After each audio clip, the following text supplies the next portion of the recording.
Hello दोस्तों, आज मैं आपको जबलपुर छावनी परिषद में ग्रुप सी की कुछ वैकेंसियाँ निकली हुई है, इसके बारे में आपको बताने जा रहा हूँ। इस वैकेंसी को आपको ऑनलाइन अप्लाई करना है। ये वेबसाइट पर जाके ये लिखा हुआ है आपको www.mponline.government.in। यहाँ पे जाके 19 दिसंबर से अप्लाई चालू हो जाएंगे।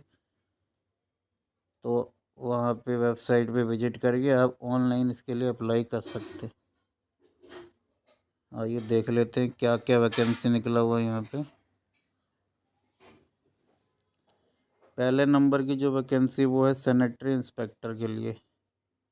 पे लेवल 7 की वैकेंसी है। इसमें आपकी सैलरी होने वाली है 28,700 से लेके 91,300। टोटल नंबर और वैकेंसी इसमें है 2, एक जनरल कैटेगरी के लिए, एक एसटी के लिए।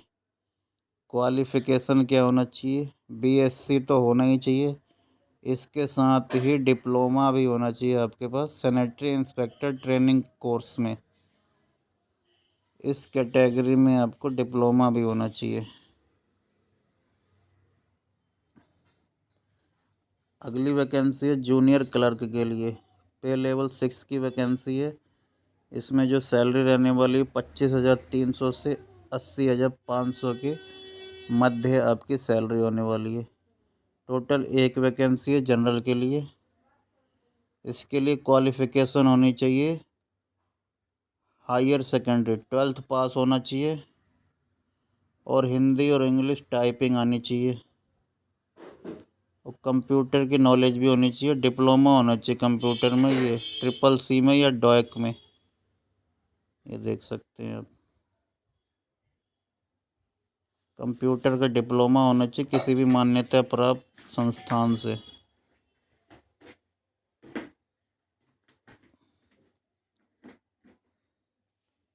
अगली वैकेंसी है यहाँ पे असिस्टेंट टीचर के लिए। असिस्टेंट टीचर के लिए टोटल वैकेंसी 5 है। पे लेवल 6 की वैकेंसी है। जनरल के लिए 3 है, एक एससी और एक एसटी। एक एक वैकेंसी एससी एसटी के लिए, 3 जनरल कैटेगरी के लिए। इसके लिए आपको ग्रेजुएशन होना चाहिए, इसके साथ ही बीएड भी होना चाहिए गवर्नमेंट यूनिवर्सिटी से। बीएड की डिग्री भी होनी चाहिए आपके पास। अगली वैकेंसी है इलेक्ट्रीशियन के लिए। इलेक्ट्रीशियन के लिए एक वैकेंसी है जनरल कैटेगरी के लिए। लेवल 6 की वैकेंसी है। अच्छी खासी सैलरी बनेगी इसमें। 12 पास होना चाहिए और आईटीआई भी होना चाहिए बंदा इलेक्ट्रीशियन में। अगली वैकेंसी है पाइप फिटर के लिए। पे लेवल 4 की वैकेंसी है। एक वैकेंसी है जनरल कैटेगरी के लिए। इसके लिए भी 12th पास होना चाहिए और फिटर ट्रेड में आईटीआई भी होना चाहिए कैंडिडेट के पास। अगली वैकेंसी है मोटर पंप अटेंडेंट के लिए। पे लेवल 4 की वैकेंसी है। जनरल कैटेगरी के लिए एक वैकेंसी है। इसके लिए भी आपको 12th पास होना चाहिए और इलेक्ट्रीशियन या वायरमैन ट्रेड में से किसी एक में आपके पास आईटीआई भी होना चाहिए। नेक्स्ट वैकेंसी है दोस्तों चौकीदार के लिए। चौकीदार के लिए है नेक्स्ट वैकेंसी। इसके लिए भी एक वैकेंसी है जनरल कैटेगरी के लिए, एसटी के लिए है, सॉरी। ये चौकीदार की जो एक वैकेंसी एसटी कैटेगरी के लिए है, इसके लिए 8th पास होना चाहिए ओनली। ठीक है। अगली वैकेंसी है दोस्तों पियोन के लिए। पियोन के लिए भी एक वैकेंसी है, एसटी के लिए है और 8वीं पास मांगा इसके लिए भी। 9 नंबर पे देख सकते हैं माली के लिए है वैकेंसी। टोटल 2 वैकेंसी है, एक जनरल के लिए है, एक एसटी के लिए। इसके लिए भी 8 पास मांगा है। ठीक है दोस्तों। नेक्स्ट वैकेंसी आया के लिए। आया के लिए भी एक वैकेंसी है, 8 पास मांगा है दोस्तों इसके लिए भी। जनरल कैटेगरी के लिए है ये। आखिरी वैकेंसी है इसमें दोस्तों सफाई कर्मचारी के लिए। सफाई कर्मचारी के लिए लेवल 1 की वैकेंसी, इसमें 15,500 से 49,000 के मध्य आपकी सैलरी बनेगी। टोटल इसमें 32 वैकेंसी, सबसे ज़्यादा वैकेंसी सफाई कर्मचारी के लिए। जनरल के लिए 13 है। एसटी वालों के लिए 11 पद हैं। 5 पद हैं ओबीसी वालों के लिए। 3 पद हैं ईडब्ल्यूएस वालों के लिए। इसके लिए 8वीं पास मांगा है। ठीक है दोस्तों। अब एज लिमिट देख लेते हैं, एज लिमिट क्या चाहिए इसके लिए। एज लिमिट ईडब्ल्यूएस और जनरल वालों के लिए 21 से 30 वर्ष होना चाहिए एज लिमिट। ओबीसी वालों के लिए 21 से 33 साल की होनी चाहिए। एससी एसटी वाले के लिए 21 से 35 साल का उम्र होना चाहिए। और जो डिपार्टमेंटल कैंडिडेट है, only Jabalpur cantonment board employee, जो यहाँ पहले से ही कार्य कर रहे हैं किसी पोस्ट पे बंदे जबलपुर कैंट बोर्ड में,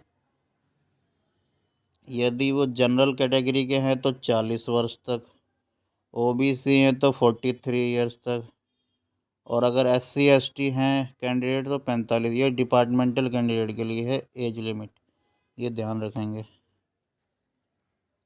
आइए देख लेते दोस्तों, छावनी परिषद में काम करने पे क्या क्या भत्ते मिलेंगे आपको। देखिए, छावनी परिषद जबलपुर एक स्वशासी निकाय है दोस्तों, एक ये ऑटोनॉमस बॉडी है। ठीक है, देख सकते हैं 1 नंबर पे लिखा हुआ है,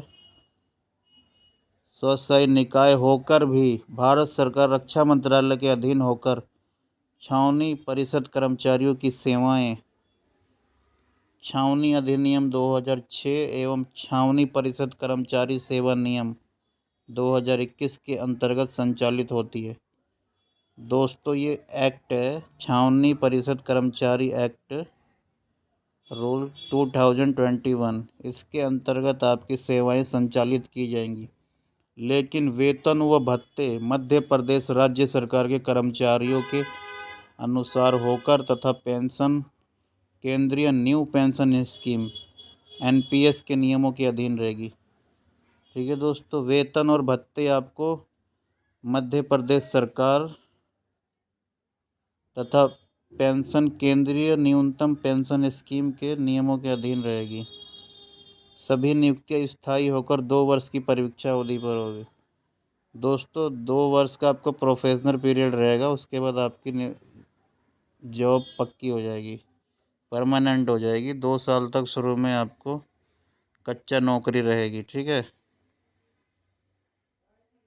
और ये देख लेंगे दूसरे नंबर पे ईडब्ल्यूएस वालों का जो सर्टिफिकेट है वो संबंधित अधिकारी द्वारा प्रमाणित होना चाहिए। ये उसको अच्छे से पढ़ लेंगे, नोटिफिकेशन को मैं लिंक दे दूँगा डिस्क्रिप्शन में। अच्छी तरीके से नोटिफिकेशन पढ़ने के बाद ही, यदि आप योग्य हैं, सभी शर्तों को पूरा करते हैं, उसके बाद ही आवेदन करें, ताकि आगे भविष्य में किसी प्रकार की परेशानी ना खड़ी हो दोस्तों। ठीक है, इस चैनल पे कोई भ्रामक जानकारी नहीं मिलती, जो सत्य है वही बताया जाता है। ठीक है दोस्तों, जो सही चीज़ है, किसी को गलत जानकारी नहीं दी जाती वीडियो के चक्कर में। ठीक है दोस्तों, और यहाँ पे देखिए लिखा हुआ है, अभ्यर्थी की ये जानकारी रोजगार समाचार में तथा छावनी की वेबसाइट पर प्रकाशित की जा रही है। अभ्यर्थियों द्वारा अपने आवेदन दिनांक 19 दिसंबर से ये आवेदन चालू है। 8 जनवरी 2023 तक आप इस वेबसाइट पर जाकर ऑनलाइन आवेदन भर सकते हैं। ठीक है दोस्तों, अब फीस के लिए बात कर लेते हैं। फीस आपको जनरल वाला, ईडब्ल्यूएस वाले, ओबीसी वाले को पोर्टल शुल्क 200 रुपये तथा जीएसटी है इसके साथ, और 800 रुपये परीक्षा शुल्क है, तो 1000 ये हो गए। और इसके बाद जीएसटी हो गए 50-60 रुपये, लगभग 1060 रुपये लगेंगे जनरल और ओबीसी को। और जो एससी एसटी वाले हैं उनको सिर्फ 200 रुपये पोर्टल शुल्क देना है। ठीक है, प्लस जीएसटी, तो इनके 200 रुपये लगेंगे एससी एसटी वालों के लिए, ऑनलाइन पे करना है। और देखिए इसमें सबसे अच्छी बात ये है, इसमें पेपर की डेट भी पहले से बता दी है। देखिए 1 नंबर पे लिखा हुआ है यहाँ पे, असिस्टेंट टीचर की जो संभावित परीक्षा तिथि है वो 29 जनवरी 2023। ये है जूनियर असिस्टेंट टीचर के लिए। जूनियर क्लर्क और चपरासी का है 5 फरवरी को पेपर होने की संभावना है दोस्तों। ये कोई संभावित तिथि है, इसमें बदलाव भी किया जा सकता है, ठीक है। और तीसरे नंबर पे सैनिटरी इंस्पेक्टर के लिए ये 12 फरवरी 2023 को होने की संभावना है। चौथे नंबर पे देखिए इलेक्ट्रीशियन, पाइप फिटर, आया एंड मोटर पंप अटेंडेंट, इन बंदों का जो है पेपर की तिथि है 26 फरवरी, और चौकीदार और माली का है 19 फरवरी को। तो ये संभावित परीक्षा तिथि भी इन्होंने बता रखी है, इसमें बदलाव भी किया जा सकता है।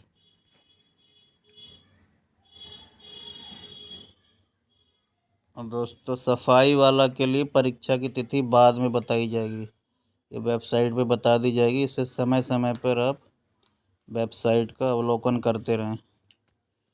परीक्षा में दिनांक परिवर्तन करने का एकमात्र अधिकार मुख्य अधिशासी अधिकारी को रहेगा।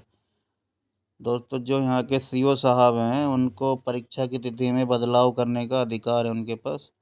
वो परीक्षा को आगे पीछे भी करा सकते हैं अपनी सुविधा अनुसार, तैयारी के हिसाब से, ठीक है दोस्तों। और जो सरकारी संस्थान में पहले से कर रहे हैं एम्प्लॉय कहीं लगे हुए हैं, उनको एनओसी भी बनवा कर देना है, इसमें लगाना है आवेदन के साथ, ठीक है दोस्तों। नो ऑब्जेक्शन सर्टिफिकेट बनवा के अपने ऑफिसर इंचार्ज से ये लगाना है, अप्लाई करना है, ठीक है। इसमें सिलेबस भी दिया हुआ है, परीक्षा में क्या क्या पूछा जाएगा, किस हिसाब से। सैनिटरी इंस्पेक्टर के लिए जनरल इंटेलिजेंस, इसको अच्छे से पढ़ लेंगे, सिलेबस भी दिया हुआ उस हिसाब से तैयारी कर लेंगे। इसका लिंक दे दूंगा मैं डिस्क्रिप्शन में नोटिफिकेशन का, ये देख सकते हैं। इसमें सिलेबस भी दिया हुआ है, क्या पढ़ना है, स्किल टेस्ट में क्या पूछा जाएगा, ये इसमें लिखा हुआ है।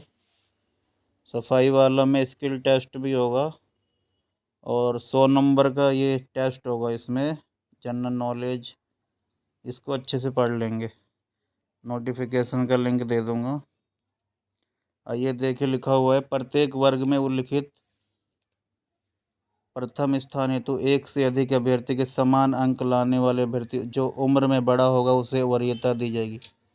दोस्तों जैसे कि समान अंक आ गए दो कैंडिडेट के, इसके भी 50 आ गए और दूसरे वाले के भी 50 आ गए, तो जो उम्र में बंदा बड़ा होगा अगर एक दिन भी उसकी उम्र ज़्यादा होगी तो उसको पहले वरीयता दी जाएगी, ठीक है दोस्तों। इस हिसाब से इसमें सिलेक्शन होगा, जो बड़ा उम्र में होगा उसको नौकरी पहले मिलेगा, ठीक है।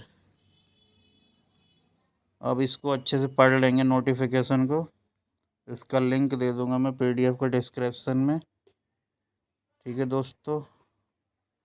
और वीडियो पसंद आई हो तो इसको सब्सक्राइब अवश्य करें, लाइक करें, शेयर करें। धन्यवाद।